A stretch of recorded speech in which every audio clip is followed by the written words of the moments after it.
5 बजे की खबरों पर। और सबसे पहले बात आम ग्राहकों से जुड़ी हुई, आम लोगों से जुड़ी हुई।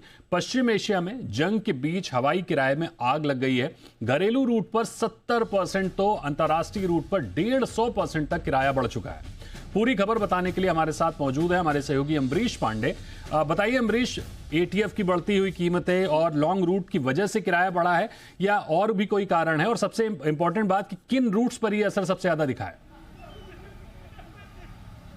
देखिए, जब से सरकार ने फेयर कैपिंग हटाई थी उसके बाद से उम्मीद की जा रही थी कि किराए में बेतहाशा बढ़ोतरी होने की उम्मीद की जा सकती है, क्योंकि मिडिल ईस्ट के चक्कर में कई सारे रूट्स बंद थे। इसके अलावा एटीएफ की कीमतें लगातार बढ़ रही थी। हालांकि सरकार ने अपनी तरफ से कुछ ब्रीदर देने की कोशिश की, लेकिन वो सारे जो सरकार के कदम हैं वो नाकाफ़ी दिख रहे हैं। लगातार कंपनियां जो है, एयरलाइन कंपनियां हवाई किराए के दाम बढ़ा रही हैं। उसके पीछे सबसे बड़ी वजह ये भी हो सकती है कि समर शेड्यूल में एयरलाइन कंपनियों ने पुराने शेड्यूल की तुलना में लगभग 12 से 15% कम फ्लाइट्स की मंजूरी ली है। यानी कि पहले तो कम फ्लाइट्स, उसके अलावा एटीएफ और बाकी चीज़ों के दाम और बंद हुए प्रतिबंधित रूट्स, इन सब की वजह से सीधा असर उसका आपके हवाई किराए पे पड़ रहा है। जो जानकारी है उसके अनुसार अगर देखें तो डोमेस्टिक जो किराए हैं उनमें अभी तक, यानी कि 1 तारीख से लेकर आज तक ये 6 दिनों में, इसके अलावा 23 मार्च से अगर देखें तुलना करें तो लगभग 70% तक दाम किराए बढ़ चुके हैं। इसके अलावा अगर अंतर्राष्ट्रीय रूट की बात करें तो फ्यूल सरचार्ज के साथ साथ ये सारी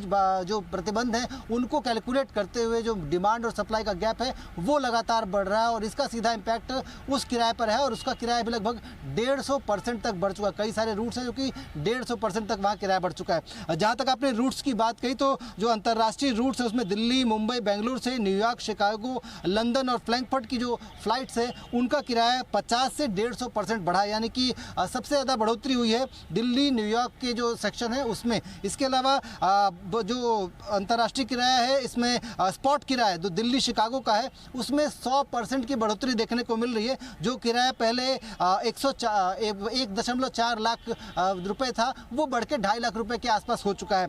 अगर दिल्ली न्यूयॉर्क की बात करें तो स्पॉट किराया 80 से 120% बढ़ा है, जो 90,000 से बढ़ के लगभग 1.5 लाख रुपए तक पहुंच चुका है। दिल्ली न्यूयॉर्क का जो स्पॉट का किराया है वो 90% है, 90% बढ़ा है, जो कि 1.5 लाख से बढ़कर 2.50 लाख हो गया है, यानी कि 2.5 लाख हो गया है। बेंगलुरु सैन फ्रांसिस्को स्पॉट किराए में 60% की बढ़ोतरी हुई है। तो कुल मिलाकर साफ है कि अंतर्राष्ट्रीय हो चाहे देशी, इन दोनों ही रूट्स पर लगातार हवाई किराया बढ़ रहा है। सबसे बड़ी इसकी वजह यही है कि प्रतिबंध है मिडिल ईस्ट के जो कुछ एयर स्पेस है उसमें। इसके अलावा जो अंतर्राष्ट्रीय विमान पाकिस्तान का एयर स्पेस लेकर जा रहे हैं वहां भी अतिरिक्त किराया और वो भुगतान भी डॉलर में किया जा रहा है। लिहाजा सीधा इम्पैक्ट आपकी और हमारी जेब पर पड़ रहा है। जाहिर तौर पर सीधा इम्पैक्ट हमारे और आपकी जेब पर पड़ रहा है, जो चाहे डोमेस्टिक ट्रेवल करें या फिर इंटरनेशनल। बहुत शुक्रिया करेंगे आपका अमरीश हमारे साथ जुड़ने के लिए।